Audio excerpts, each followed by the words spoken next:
Your Honor, the state objects. A child cannot stand his felony hearing. Then explain to me, Mr. Whitfield, why is there a young man at my defense table? My name is Aiden Davis, Your Honor. I am 10 years old. The defendant is my father, and I'm here because every lawyer in this state gave up on him. Young man, do you understand this is a court of law? Yes, sir. I've read the Georgia Code twice. And you believe you do what trained attorneys could not? No, sir. I believe I can ask what they never asked. One question. That's all I need. Your Honor, the state's time is valuable. So is an innocent man's freedom, sir. Have you ever had to fight for someone you love while everyone doubted you? To understand how this boy got here, we go back 2 years. 2 years earlier, the Davis family lived in a narrow blue house on Carver Street, on the south side of Millbrook, Georgia. The paint peeled above the porch, the screen door sang on rusty hinges. But every evening, the smell of Grace Davis's cornbread drifted through that door, and laughter usually followed it. Nathan Davis fixed engines for a living. 18 years at Callaway Auto Works and not one missed shift. His hands were cracked and stained with oil that never fully washed out. The whole neighborhood knew those hands. When Miss Eddie's old sedan died in the church parking lot, Nathan brought it back to life for free. When the Hendersons couldn't afford a new alternator, he found a used one and charged nothing for the labor. People can't help being broke, he liked to say. But a man can always help. His son Aiden was 8 years old then, small for his age, quiet in a way that made adults forget he was in the room. But that boy forgot nothing. He read cereal boxes at breakfast. He read repair manuals in his father's garage. He read the dictionary, page by page, the way other kids watched cartoons. One night, Grace quizzed him from the refrigerator warranty booklet, just for fun. Aiden recited paragraph 4 from memory, word for word. Every Friday night, father and son kept a ritual. 2 folding chairs in the garage, 2 glasses of sweet tea. Nathan would start a sick engine and ask, "What's wrong with her?" Aiden would close his eyes and listen until he found the answer hiding inside the noise. "Everything broken leaves a clue," Nathan always said. "You just have to be patient enough to find it." Remember those words. They will matter more than anyone in Millbrook could have guessed. That spring, on the night of March 12th, a man in a gray hoodie walked into Hutchins Liquor on Route 9. He showed a pistol, emptied the register, and vanished into the dark with $300. No one was hurt. The security camera caught 12 seconds of grainy footage. A tall black man, broad shoulders, work boots. The timestamp in the corner read 8:12 p.m. 3 nights later, headlights flooded the Davis living room. Aiden was at the kitchen table doing homework when the door shook under heavy knocking. 4 officers stood on the porch. Flashlights swept the hallway. Grace's voice cracked as she asked what this was about. Nathan came out in his undershirt with his hands already raised, calm even then. "There's a mistake," he kept saying. "I was at work that night. Call my shop. Please, there's a mistake." They cuffed him under the porch light, where the whole street could see. Mrs. Pearson watched from her window. The Henderson boys watched from their bikes. And Aiden watched from the doorway, pencil still in his hand, as 4 strangers folded his father into the back of a patrol car. Nathan turned once before the door closed. He found his son's eyes. He mouthed 4 words through the glass. "I will come home." The charge landed the next morning. Armed robbery. The evidence was thin, but it was loud. 12 seconds of blurry video. a timestamp, and a witness who told detectives he was fairly sure about what he saw. Bail was set at $50,000. For the Davis family, it might as well have been $50 million. Grace took a second job cleaning offices at night. She came home smelling of bleach hours after Aiden's bedtime and checked on him anyway. Most nights, he was still awake, staring at the ceiling, listening for the sound of a truck that never pulled into the driveway. At school, teachers began speaking to Aiden in softer voices. At church, conversations dropped to whispers when Grace walked past. The town had already decided which story it wanted to believe. But in a small bedroom on Carver Street, an 8-year-old boy kept replaying one simple fact. His father was at work that night. Somebody, somewhere, had made a mistake. And every mistake, like every broken engine, leaves a clue. The trial was set for June. Grace promised Aiden that the truth would be enough. She had no way of knowing how badly the system was about to fail them, or that the only person who would ever find that clue was sitting at her kitchen table, finishing his homework. The trial lasted 4 days. It took the town of Millbrook less time than that to make up its mind. Nathan's court-appointed lawyer was a man named Gary Pittman. He carried a battered briefcase and the tired eyes of a man juggling 90 cases at once. He met Nathan for the first time 20 minutes before jury selection. 20 minutes for a man facing 15 years. "Plead it out," Pittman said through the visitation glass. "They'll offer 6 years, maybe 5 with good behavior." "I'm not pleading guilty to something I didn't do," Nathan answered. "I was at work. Pull my time card." Pittman wrote something in his folder. He never pulled the card. The courtroom on the first day smelled of old varnish and cold air conditioning. Grace sat in the second row wearing her church dress. Aiden sat beside her, 8 years old, his feet not quite reaching the floor. He had brought a notebook. Nobody thought anything of it. He wrote down everything. Prosecutor Preston Whitfield owned that room the way some men own a stage. Silver cufflinks, a voice built for closing arguments. He was 3 months away from announcing his campaign for district attorney, and he had not lost a felony trial in 6 years. "Ladies and gentlemen," he told the jury, "the evidence will be brief because the truth is simple." Then came the footage. 12 seconds on a courtroom screen. A tall man in a gray hoodie, broad shoulders, work boots.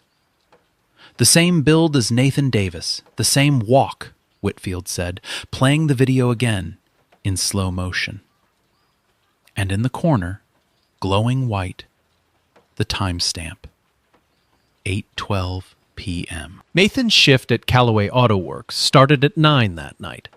He had told detectives he left home around 8, stopped for gas, and drove across town, which meant, on paper, he had no alibi for 8:12, a window of 40 minutes with no one to vouch for him. Whitfield leaned on that window until it cracked. He had the time, Whitfield told the jury. He had the build. And the man on that screen walks into that store like a man who knows exactly what he came for. Dale Hutchins took the stand on day 2. The store owner kept twisting a paper cup in his hands. He testified that the robber was tall and moved like a working man. When Whitfield asked if that man was sitting in the courtroom, Hutchins hesitated. He looked at Nathan for a long moment. "I believe so," he said quietly. "I believe that's him." I believe. 2 words doing the work that proof was supposed to do. Pittman's cross-examination lasted 11 minutes. He asked nothing about the camera, nothing about the lighting, nothing about the timestamp glowing in the corner of the screen. In the second row, a small hand wrote 5 words in a notebook. Nobody asked about the clock. The jury came back in 3 hours. On the count of armed robbery, we find the defendant guilty. Grace made a sound Aidan had never heard before. Not quite a scream, something deeper, like a wall giving way inside a house. Nathan stood very still. He had pressed his own shirt that morning in the county jail, working the collar flat because he believed the truth would be enough. Judge Pruitt handed down the sentence 2 weeks later, 15 years in state prison. The gavel came down once, clean and final, like a door closing somewhere far away. On the courthouse steps that afternoon, Whitfield buttoned his jacket and spoke into a row of microphones. "Today, Millbrook is safer," he said. "Justice does not check your address before it finds you." Cameras flashed. Somewhere behind the crowd, a woman in a church dress guided her son through a side door, away from the lenses. Aidan did not cry in the courtroom. He cried that night, into his pillow, with the lights off so his mother would not hear. Then he stopped. He did not cry again. What followed was the slow arithmetic of losing everything. Grace's paycheck from the diner could not carry a mortgage alone. The bank took the blue house on Carver Street in the spring. They moved into a one-bedroom apartment above a laundromat, where the radiator clanked all night and the window faced a brick wall. Grace gave Aidan the bedroom. She slept on the couch for 2 years and never once called it a sacrifice. At his new school, Aidan ate lunch alone. Word travels fast in a town like Millbrook. Kids whispered. Some parents whispered louder. Teachers were kind in the careful way people are kind to something fragile. Aidan kept his head down and his grades up. The notebook from the trial stayed under his mattress. Some nights he read his own pages like scripture, looking for the sentence everyone else had skipped. The first appeal was filed by Pittman, who misspelled Nathan's middle name on the cover page. It was denied in 11 pages. No new evidence, the ruling said. No grounds for reversal. The system had graded its own homework and given itself a passing mark. Visits to Hartwell State Prison happened on the first Saturday of every month. 3 hours on a bus each way. Grace and Aidan learned the routine by heart. Empty your pockets. Walk through the metal detector. Wait in the gray room with the bolted tables and the clock that seemed to move slower than any clock on Earth. Each month, the glass and the gray walls taught the same lesson. The state had 15 years. The Davis family had nothing but Saturdays. Nathan got thinner every month. The uniform began to hang off his shoulders. One Saturday in his second winter, he came to the table with a bruise riding high on his cheekbone. He said he slipped in the kitchen. He smiled when he said it. The smile was the part Aidan could not stand. "I'm okay, son," Nathan said. "Tell me about school." Aidan looked at the bruise, then at his father's eyes. "Dad, what time did you clock in? The night it happened." Nathan blinked. 9, maybe a minute after. "Why?" "The robbery was at 8:12. The store is on Route 9. Your shop is on the other side of town, 11 miles. I measured it on the library map." Grace touched her son's arm. Nathan looked at the boy for a long, quiet moment, and something moved behind his eyes. Hope is a dangerous thing in a place like Hartwell. He pushed it down. "Don't you carry this," he whispered when the guards called time, holding his boy as long as the rules allowed. "You hear me? This is not yours to fix." But on the long ride home, Aidan pressed his forehead against the cold bus window and watched the pines blur past. 15 years. He would be 23 when his father came home. His mother would have spent her best years on a couch above a laundromat. The folding chairs in the garage were already gone. Somebody had made a mistake. His father had said it himself in another life, over sweet tea and engine noise. Everything broken leaves a clue. You just have to be patient enough to find it. The question came on a Tuesday night, over a pot of rice and beans stretched to last 3 days. "Mom, what is the law exactly?" Grace looked up from her plate. "What do you mean, baby?" "The thing that took Dad. Is it a person? Is it a book? Because if it's a book, I can read it." Grace opened her mouth and found she had no answer. Her son was 9 years old by then, and he was not asking the way children ask. He was asking the way engineers ask. He wanted the schematics.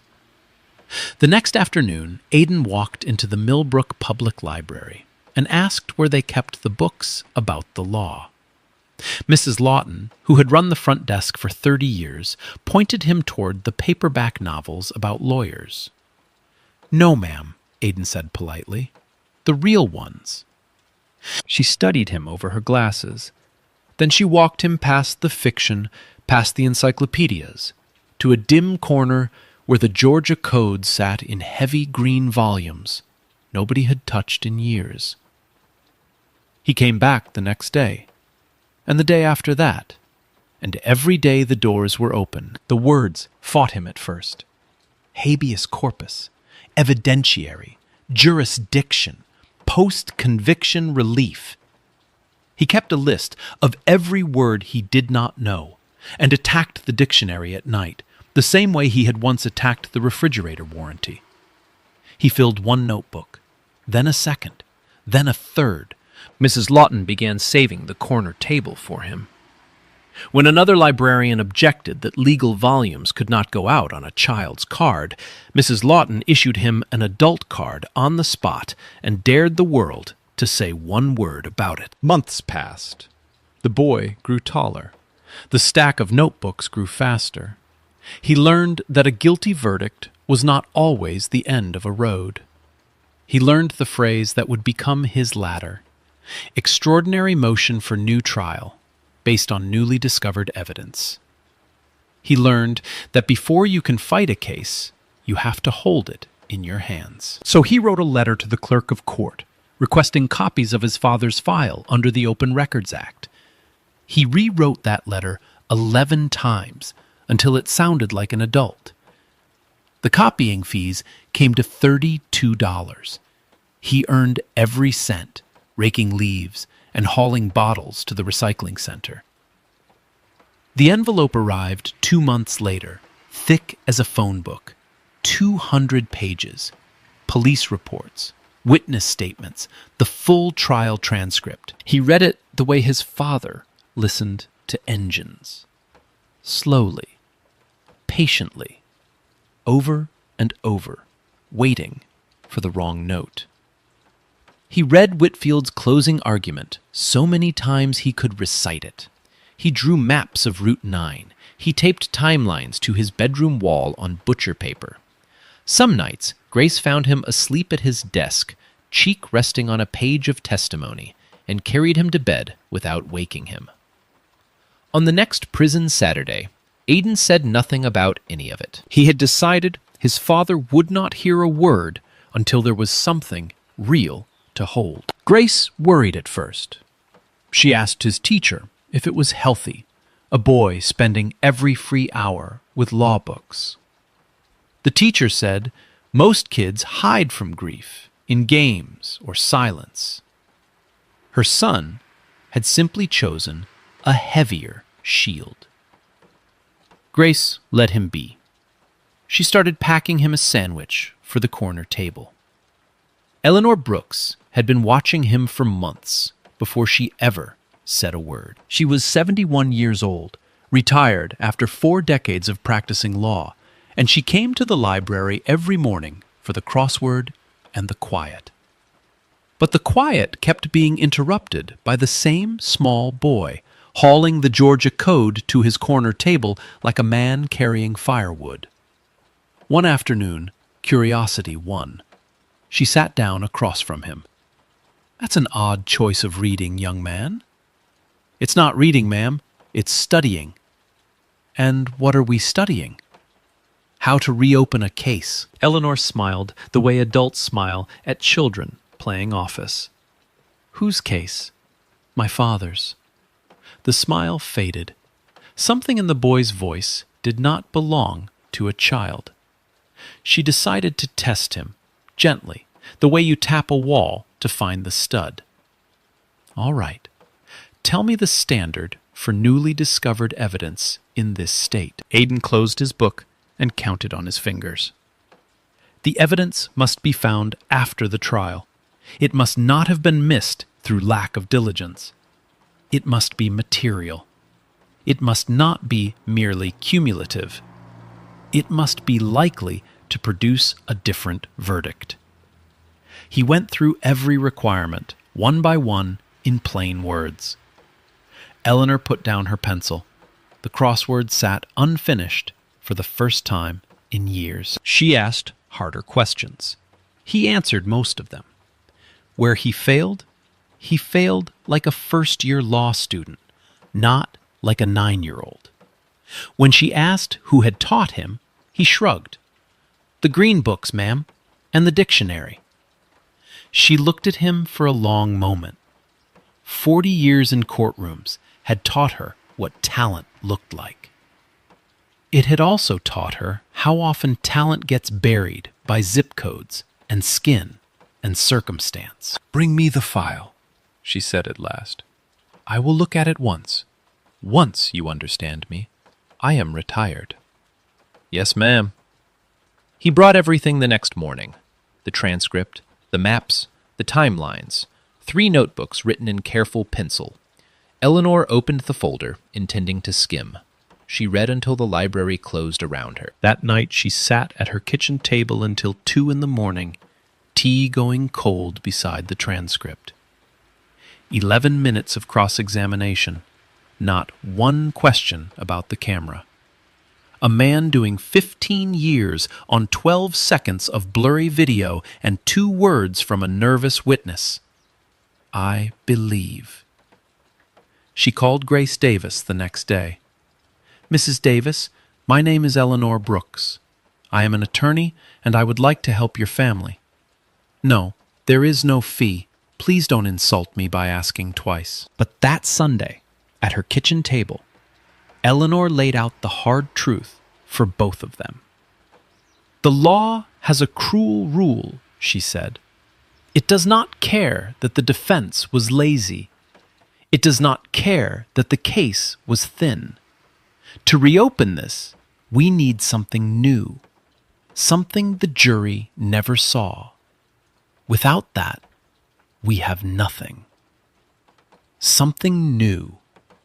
Aidan went home, sat on his bed, and stared at the printed still from the security footage until his eyes burned. It had been there all along. In plain sight, in the corner of the frame, waiting for someone patient enough to find it. The discovery came on a Thursday night in October, a few minutes past 11. Grace was asleep on the couch. Aidan sat at his desk with the printed still from the security footage, the page he had studied more than any other page on Earth. A yard sale magnifying glass moved slowly across the frame. The robber's shoulder, the register, the shelf of bottles, the back wall above the cooler door. There was a clock on that wall, round, white-faced, slightly blurred. He had seen it 100 times and never once thought about it. Because why would anyone study a clock when the timestamp already tells you the time? He leaned closer. The hour hand sat just past 9. The minute hand pointed at the 2. 9:12. The timestamp in the corner of the very same frame read 8:12 p.m. 1 frame, 2 clocks, 1 hour apart. Aidan stopped breathing for a moment. Then he moved fast, pulling his notebook from the shelf, flipping to a page he had copied months earlier and never needed. The robbery happened on the night of March 12th. Daylight saving time began that year on March 10th. 2 days before the robbery, Every clock in Georgia jumped forward 1 hour. Every clock that someone remembered to change. Dale Hutchins had changed his register. He had changed the wall clock above the cooler.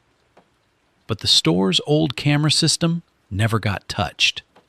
It was still running on wintertime, stamping every frame 1 hour behind the world, which meant the man in the gray hoodie did not walk into Hutchins' Liquor at 8:12. He walked in at 9:12. And at 9:04 that same night, Nathan Davis swiped his card at the gate of Callaway Auto Works, 11 miles across town. The machine printed it in ink. 9:04 p.m. 8 minutes before the robbery, he was inside a fenced lot, under floodlights, surrounded by co-workers. That time card had been sitting in the case file for 2 years, useless under the old timeline, unbeatable under the true one. Aiden checked the math again, then again. Then he walked into the living room on unsteady legs and shook his mother's shoulder. "Mom, wake up. I found it." Eleanor made him prove it the next morning. She attacked the theory from every side, the way Whitfield would. Maybe the wall clock was broken. Maybe it was wrong. Aiden slid his answers across her kitchen table, one by one. The camera model, an old system with no automatic time update. The sunset tables for March. The time card. The 11 miles. 2 independent clocks against one forgotten machine. Eleanor sat back and took off her glasses.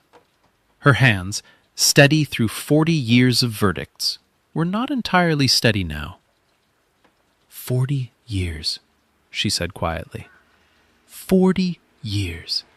And the best catch I have ever seen comes from a boy with a yard sale magnifying glass. She drafted the extraordinary motion for a new trial that week. Newly discovered evidence. A timestamp error invisible to everyone who had ever looked at the case, because everyone had looked at the wrong clock. Aiden read every page before she filed it. He found 2 typos. She let him fix them himself. Then came the silence. 6 weeks of it.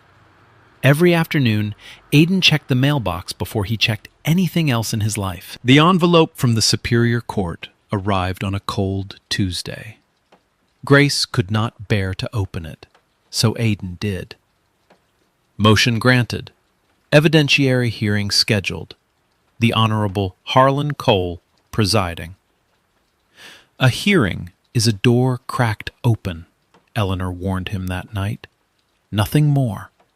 And Preston Whitfield will spend every minute trying to slam it shut. The hearing fell on a gray morning in February, nearly 3 years after the gavel first came down on Nathan Davis. Word had traveled. The courtroom held more people than the trial ever had. Reporters filled the back row. Men from Callaway Auto Works sat shoulder to shoulder in clean shirts. Mrs. Lawton closed the library desk for the day. Half of Carver Street came in their church clothes. Nathan entered through the side door in a suit Eleanor had sent to the prison. It hung loose on him now. He kept touching the collar, the way a man touches something he no longer trusts to be real. His eyes found Grace. Then they found his son, seated at the defense table with a stack of folders, and Nathan Davis had to look at the ceiling for a while. Whitfield had arrived early, flanked by 2 assistants and a cart of file boxes. He looked exactly as he had 3 years ago, only more polished. The district attorney election was 4 months away. He paused at the defense table on his way past and lowered his voice for Eleanor alone. "Retirement was kinder to you than this morning will be, counselor." "Then it should be a short morning," Eleanor said, without looking up. Judge Harlan Cole took the bench at 9 sharp. He had a reputation in that courthouse. Fair, impatient, allergic to theater. Eleanor rose. "Eleanor Brooks for the defense, Your Honor. I am counsel of record. But with the court's permission, The new evidence will be presented by my associate. He found it. She placed her hand on Aiden's shoulder. Your Honor, the state objects. A child cannot stand as counsel in a felony hearing. Then explain it to me, Mr. Whitfield. Why is there a young man at my defense table? My name is Aiden Davis, Your Honor. I am 10 years old. The defendant is my father, and I'm here because every lawyer in this state gave up on him.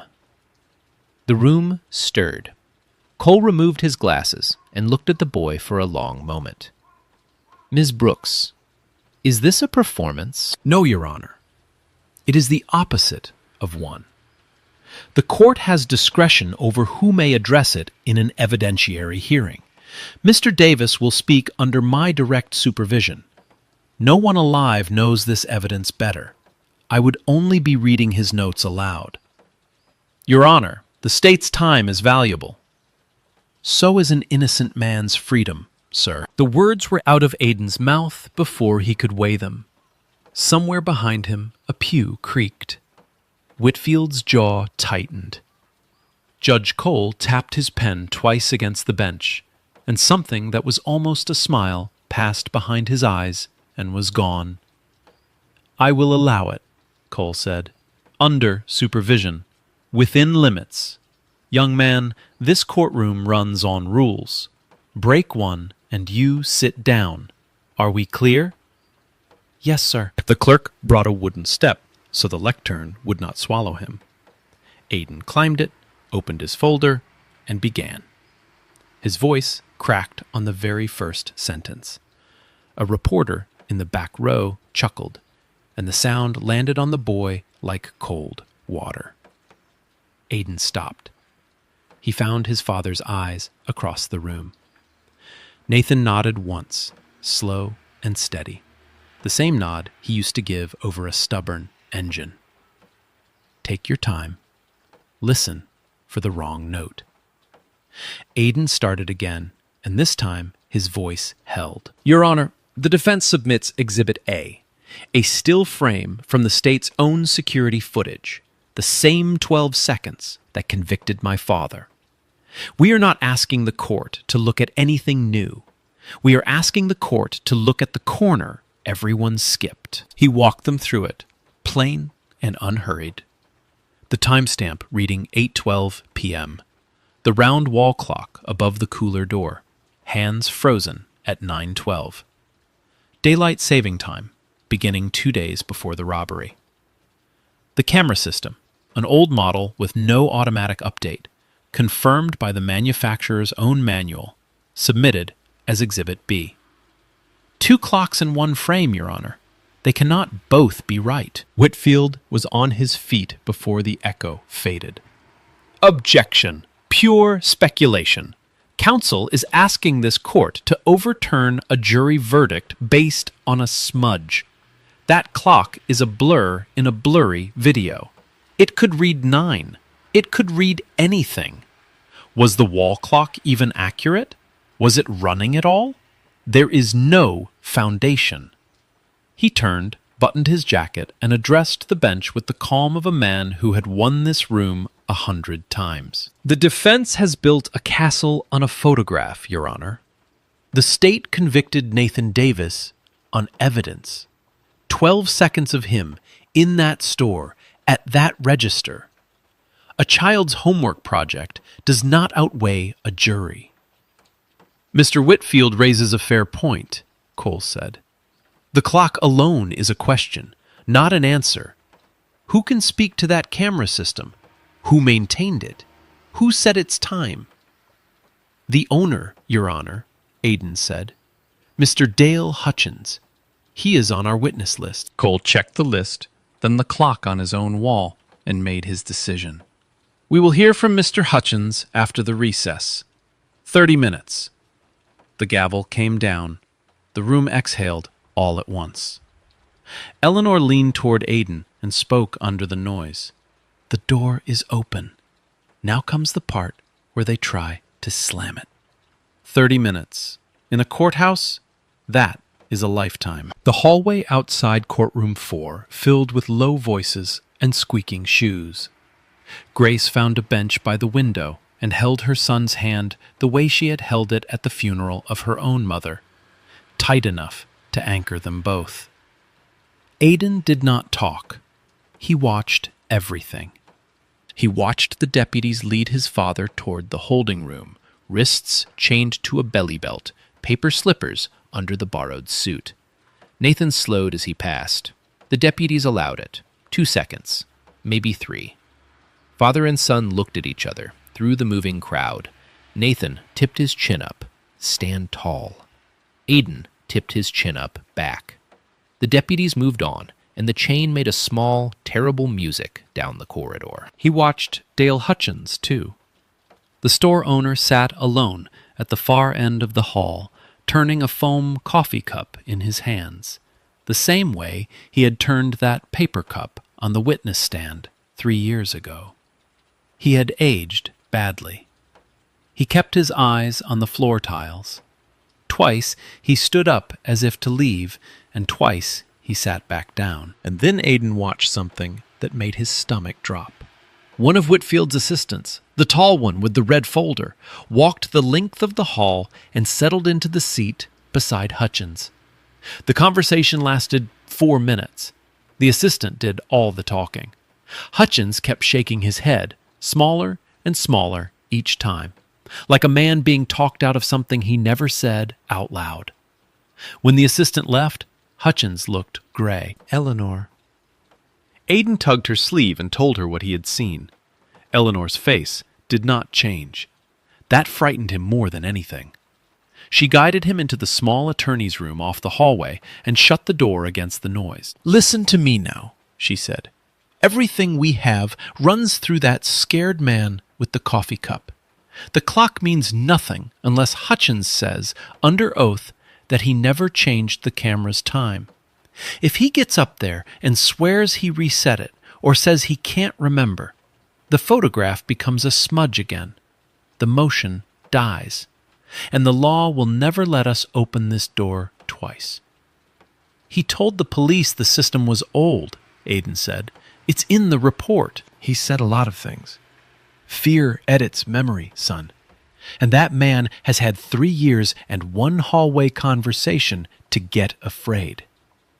She crouched, joints cracking, until her eyes were level with his. "The judge is letting you ask the questions. That was your evidence and your right, and I made it part of the deal. But understand what that means. Whitfield will object to everything. Cole's patience is thin. You will get 1 clean question before they box you in. Maybe 1. "Then I only need 1. "Which one? You wrote out 9. Aidan reached into his folder and took out a single sheet of paper. 8 of the 9 questions had pencil lines through them. He had crossed out the last one on the bus that morning and written a new one beneath it in small, careful letters. He turned the sheet around and let her read it. Eleanor read it twice. Then she sat back slowly. "You're not going to ask him about the camera at all." "No, ma'am. If I ask about the camera, he gets to say I don't remember. People remember other things better." For a long moment, the old lawyer just looked at him, this boy in a tie cut down from his father's, who had taught himself the law out of green library books because the grown world had shrugged and moved on. 40 years of juries told her the question was either brilliant or fatal. She could not tell which. That had only ever happened to her twice. A knock, the bailiff's voice through the door. "Court's back in 5. Grace was waiting in the hall. She knelt and straightened Aidan's tie, and for one moment, he was not a legal associate. He was her little boy, and her hands trembled on the knot. "Whatever happens in there," she whispered, "your father already got back the thing he lost. Somebody fought for him." The doors of Courtroom 4 opened. Dale Hutchins rose from his bench like a man walking to his own sentencing. And in his pocket, folded small, Aidan Davis carried 1 question. Dale Hutchins swore the oath with a dry mouth and sat down like the chair might break. Judge Cole looked at the defense table. "Young man, the court will allow you to examine the witness. Within limits. Make them count." Aidan climbed the wooden step. He did not open his folder. He left the single sheet of paper folded in his pocket because he knew it by heart, and he looked at the nervous man in the witness chair the way his father had taught him to listen to engines. Patiently. Kindly, even. "Mr. Hutchins, what time does your store close?" Whitfield rose halfway. "Objection! Relevance! The defense's entire theory is about a camera, and counsel is asking about business hours." It goes directly to the timeline, Your Honor, Aidan said. "I'll allow it. Answer the question, sir." Hutchins blinked. Of all the questions he had braced for, this was not one. And that was the point. There was nothing to fear in it, nothing to forget. 9, he said. 9 o'clock. Every night for 30 years. My daddy closed at 9, and so do I. "Thank you, sir." Aidan lifted one page from the table. "This is your statement to Officer Mercer, the night of the robbery. State's evidence, page 11. You said, and I'm reading your words, 'The man came in while I was counting out my register to close.' Is that true?" "It's true. I was counting the drawer. I counted at closing. Always have." "You were closing up." "I was closing up." Aidan set the page down. The courtroom had gone very quiet. The kind of quiet that has weight. "Mr. Hutchins, if your store closes at 9 o'clock, what were you doing counting your closing drawer at 12 minutes past 8? Nobody moved.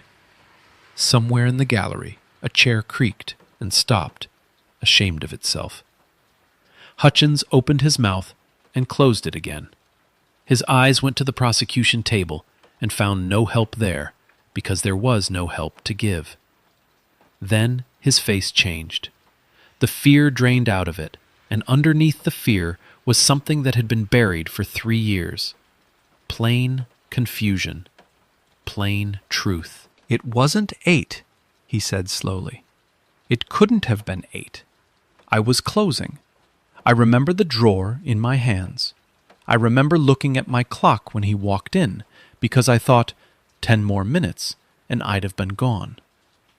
He stared at nothing, doing the arithmetic of his own memory. "It was after 9. It was always after 9. I told them that. I thought the video proved me wrong. I thought I remembered it wrong." Judge Cole leaned forward. "Mr. Hutchins, the court has one question of its own. The camera system in your store. After the time change that spring, did you ever reset its clock?" The room held its breath, and the answer fell out of him like something he was glad to finally set down. "That old box? Your Honor, I never touched that thing in my life. It came with the store. The man who installed it is dead. I changed my wall clock and my register and went on with my business. I didn't even know the camera had a clock to change." Eleanor was already standing. "Your Honor, Defense Exhibit C, the county dispatch log.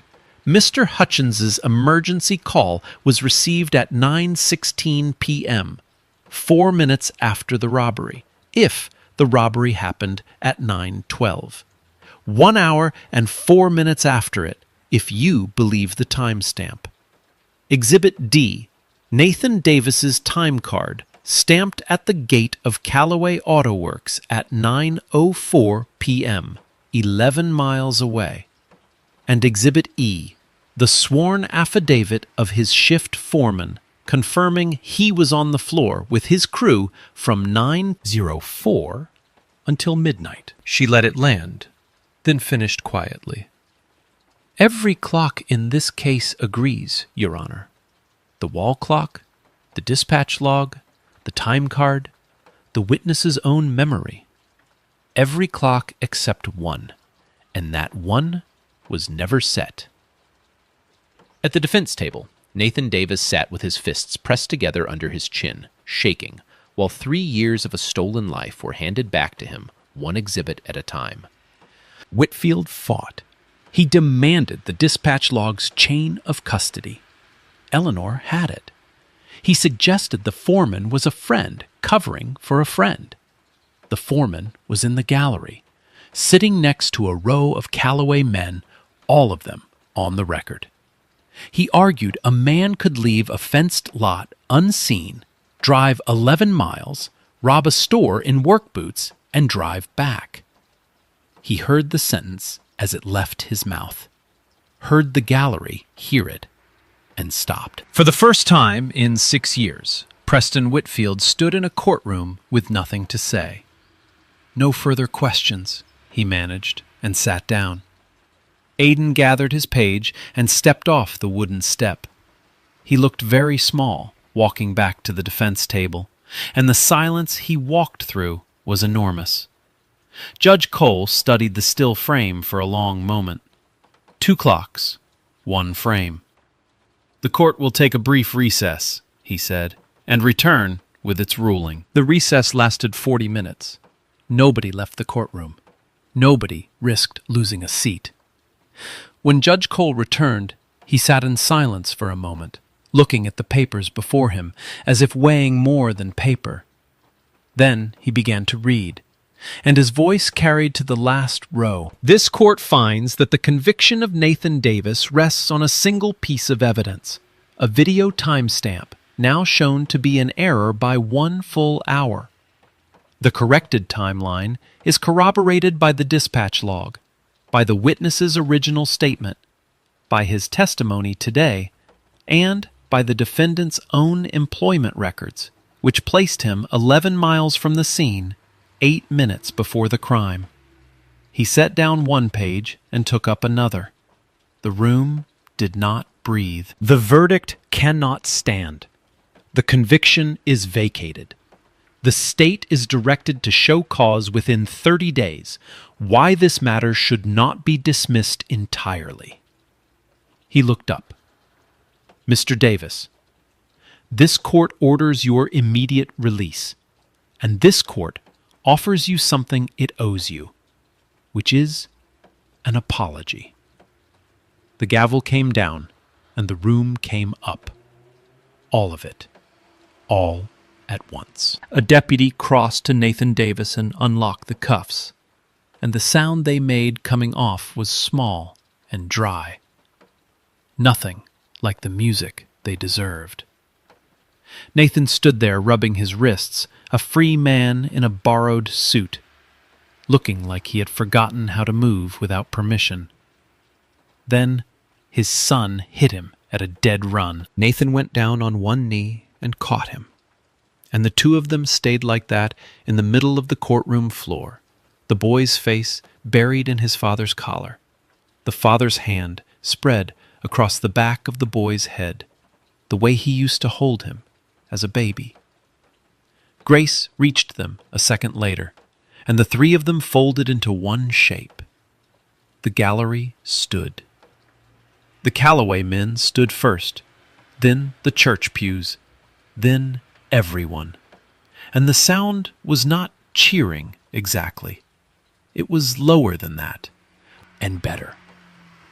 "You found the clue," Nathan kept saying into his son's hair. "You found it.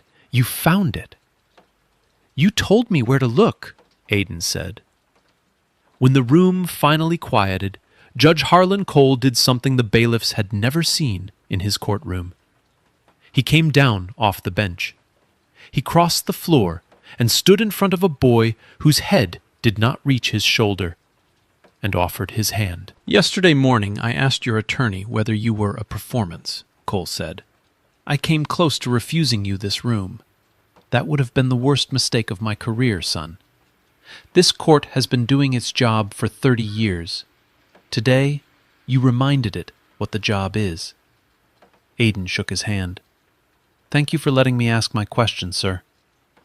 "One question," Cole said, and shook his head slowly. "I've watched 10,000 lawyers. Most of them would have asked 9. Preston Whitfield packed his boxes alone. His assistants had already started for the door. He paused at the rail on his way out, and to whatever credit remains a man like that, he stopped in front of Nathan Davis. "The state will not contest the dismissal," he said. It was the closest thing to an apology he knew how to carry. Then he walked out, past the reporters, and not one camera turned to follow him. Within a month, the district attorney's office would announce a review of every conviction built on that camera, and Whitfield's name would quietly leave the campaign posters before the election ever came. Dale Hutchins waited by the doors. He stood, twisting his cap, until the family reached him, and then his words came out broken. "I let them tell me my own memory was wrong. 3 years, Mr. Davis. I am so sorry. I am so deeply sorry." Nathan looked at him for a long moment. He had earned the right to refuse the man's hand. Aidan watched his father, learning one last thing. "You raised your hand today and told the truth," Nathan said, and took it. "That's the man I'll remember." Outside, February had turned bright and cold. Nathan Davis walked down the courthouse steps with his wife under one arm and his son under the other, and he stopped halfway, lifted his face into the sun, and stood there until his eyes stopped shining. "Take your time," Grace said softly. They had it now. 1 year later, on a corner lot off Route 9, a new sign went up over an old garage. "Davis & Son, Auto Repair."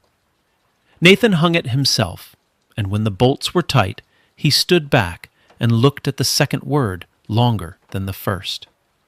The state paid Nathan a settlement for the years it took. He used part of it to buy the lot.